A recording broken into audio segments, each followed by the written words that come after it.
Good morning বন্ধুরা, সবাই কেমন আছেন? আশা করি সবাই ভালো আছেন। সকাল সকাল আজকে বেরিয়ে গেছি বাইরে মর্নিং ওয়াক করতে। অনেক দিন পর নদীর ধারে এলাম মর্নিং ওয়াক করতে।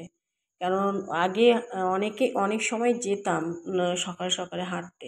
এখন আর যাওয়া হয় না, অনেক কাজের মধ্যে থাকি তো এখন আর হয় না। দেখলাম অনেক দিন পর নদীর ধারটা একটু চেঞ্জ হয়েছে, অনেক বাড়ি টাড়ি অনেক হয়ে গেছে।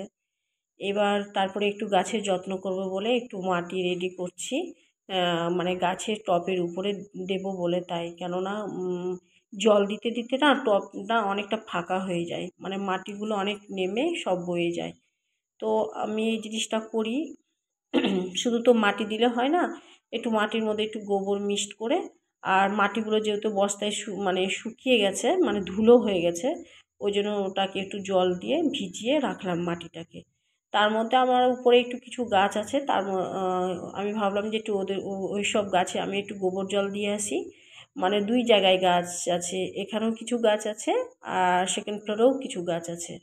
আমি আবার ওই গোবর জলটা গুলে নিয়ে প্রত্যেকটা গাছে একটু একটু করে দিলাম। আর এগুলো কাজ সকালেই ভালো লাগে, বেলা হলে আর ভালো লাগে না, এত রোদ উঠে ভালো লাগে না।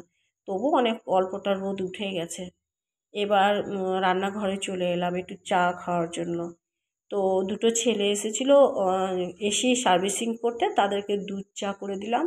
আর আমি নিজের জন্য একটু লাল চা খাবো বলে এলাম। তো ওদেরকে দিয়ে দিলাম, আর দিয়ে তারপরে ওই যে মাটি ভিজিয়ে রেখেছিলাম, যে গোবর মাটি ভিজিয়ে রাখার পরে সেই মাটিগুলো একটু ঝুরঝুরা হয়েছে, দিয়ে তারপরে প্রত্যেকটা টবে মাটিগুলো দিয়ে দিলাম। কেন এই যে বর্ষা আসছে, যে বর্ষার সময় না গাছগুলো খুব সুন্দর হয়ে যাবে, ওই জন্য আমি করি। এবার আমার হাজব্যান্ড বাজার করে নিয়ে এসেছে।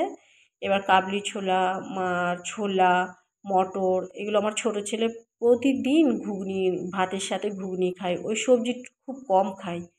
আর এই যে সজনা, পেয়ারাটাও আমার ছোটো ছেলেকেই দিই কেটে। আর পাবদা মাছ নিয়ে এসেছে আমাদের দুইজনের জন্য।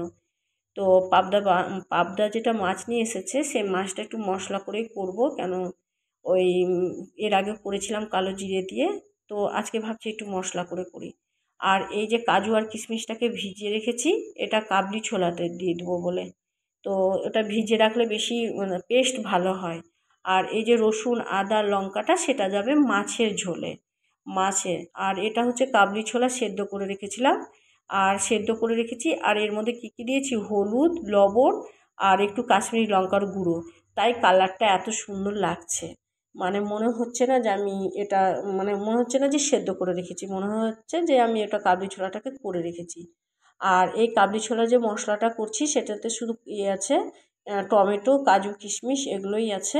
আমি অল্প তেলে ভালো করে কষে নিব, নিয়ে ওই কাবলি ছোলাটাতে ঢেলে দিতে হবে ওর মধ্যে।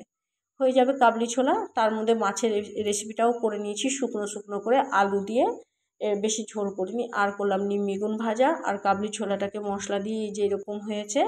আর এটা হচ্ছে ছোলার ডাল, আর আগের দিনের একটু পনির ছিল।